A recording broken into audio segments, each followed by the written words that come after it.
Imagine aprender tudo sobre o TDAH do seu filho com pessoas que têm o transtorno e realmente sabem como lidar. Esse método é passo a passo, mas também exige comprometimento dos pais. E ele já ajudou mais de 3.000 famílias e pode te ajudar também. Se você tem um filho com TDAH, criança ou adolescente, conheça o programa Meu TDAH no primeiro link da descrição. TDAH pode reprovar ou não? Então, que eu ia dar a perspectiva psicológica, né? O que acontece? Isso é uma coisa muito controversa. Por quê? Tem que se analisar caso a caso. Assim, não há uma lei que diga que o TDAH não pode ser reprovado, tá, pessoal? Não existe, já esclarecendo. O que eu digo que é controverso, tem que olhar caso a caso, é pelo seguinte. Uma criança que no início do ano, os pais foram lá com laudo ou sem laudo, mas procuraram manter a escola informada, estabeleceram uma parceria, falar, olha, meu filho tem tais dificuldades. Ou que não no início do ano, mas talvez na primeira reunião ali, né, de professores, com a coordenação, algo do tipo. Sinalizou.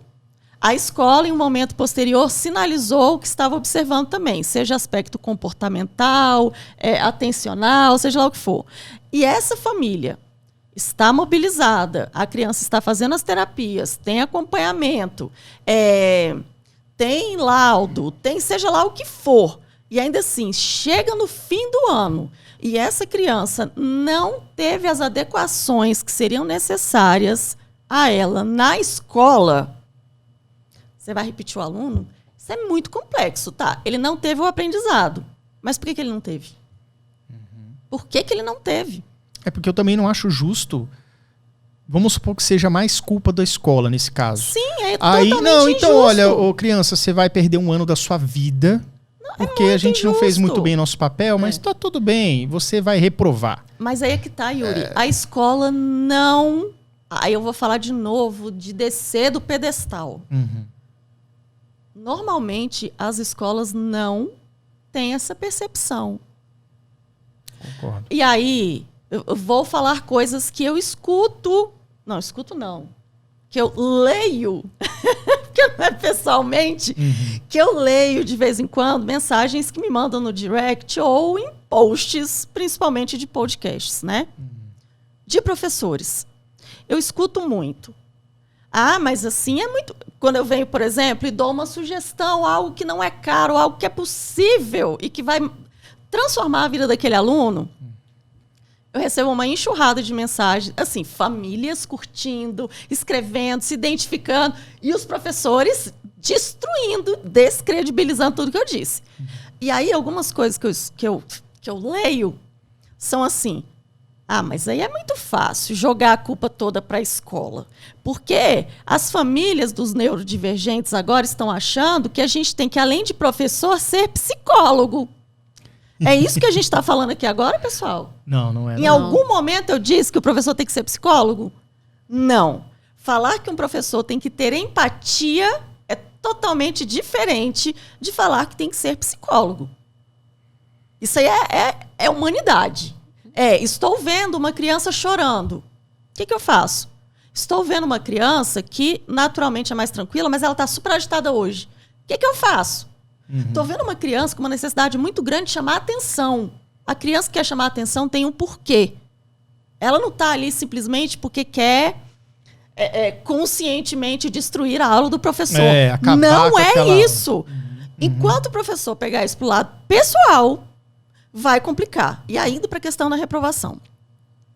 A família fez tudo, profissionais foram lá, ainda assim a criança reprovou. Até que ponto isso é justo? Se a escola, de fato, não assumiu a responsabilidade que lhe cabe. Aí voltamos para o PEI, que a gente ia falar e não falou. O PEI é uma ferramenta essencial, inclusive, para resguardar a família, no sentido de, foi acordado isso, isso e isso, mas não foi cumprido pela escola. Me explica pra gente o que é o PEI e como ele é feito. Não, então, aí eu passo já para ela. Vai lá. Aí a gente entrar...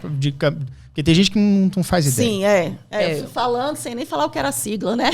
O PEI, né, o Programa de Ensino e Aprendizagem Individualizado, é um programa que é desenvolvido normalmente pelo psicopedagogo, com o psicólogo da criança, e os professores diretos daquele aluno. Então, é um trabalho que é feito de várias mãos, de forma a adaptar o processo de ensino-aprendizagem para aquele aluno, de uma forma individual.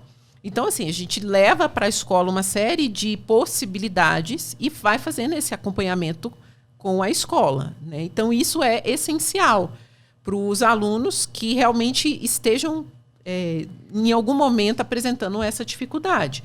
Por quê? Com relação à avaliação, né, igual você falou, uma reprovação, tá desde o início do ano, a família está levando, tem laudo, já está conversando.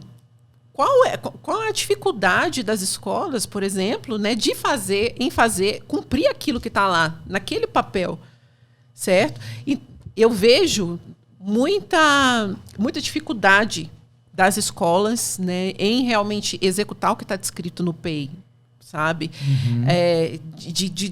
De fazer essas estratégias que boa parte das vezes são coisas simples, igual a gente tem falado, que é tirar uma cópia só frente. Só frente sem verso. São coisas que são relativamente simples. Mas eu vejo, por um lado, uma mistura de falta de vontade com pensar fora da caixa, sabe?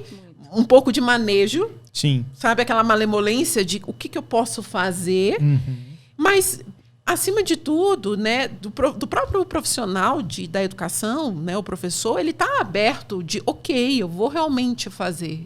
É possível fazer. Realmente, eu vou fazer essas adaptações. Talvez eu possa fazer... não tudo, mas o que eu posso fazer? E mais, chamar novamente a equipe multidisciplinar para vir novamente à escola. Olha, eu não estou conseguindo. Isso aí é calçar sandálias da humildade e falar, você não tem que saber de tudo. E outra coisa, gente, e aí eu vou trazer aqui, tem que trazer e entender que ninguém tem sempre todas as respostas e você pode trazer mais de uma vez. Por exemplo, eu já chamei a equipe uma vez. E aí não chama mais, porque você só pode chamar uma vez na vida. Não, às vezes você precisa trazer de novo. Sim. Às vezes você precisa, de repente, a escola passar um relatório para que os pais levem na equipe interdisciplinar falando, olha, adotamos tal estratégia e não deu certo. Ou os resultados foram esses. O que vocês dizem? Tá adequado ou não tá? Essa interconversa tem que ter. Exato. Porque senão a coisa não anda. E aí outra coisa... Tem que ter a supervisão. Às vezes chega a mãe e pergunta assim, meu filho teve o laudo só em outubro. Aí que a escola resolveu se mexer para fazer alguma coisa. Não. Isso também entra um pouco na responsabilidade da escola da questão da LDB, do tipo, a criança está com dificuldade muita, está perceptível, teve um tempo para a família que consegue, porque tem aquelas que nem conseguem, teve um tempo que levou até conseguir tirar um laudo, mas isso não impede que medidas pudessem ter sido feitas antes. Sim. Para evitar isso. Você não pode mudar. Tipo assim, olha, a gente só pode dar até tempo adicional com o laudo sobre a minha mesa. E aí o laudo sai em outubro. Pois é. Até porque, assim, não são todos os laudos que vêm com o descritivo do que exatamente precisa ser feito. Porque você está falando de um neurologista. É verdade. O neurologista não é pedagogo. Não é pedagogo. É. Ele vai, no máximo, né, aquilo, né, a regrinha, colocar na frente, etc.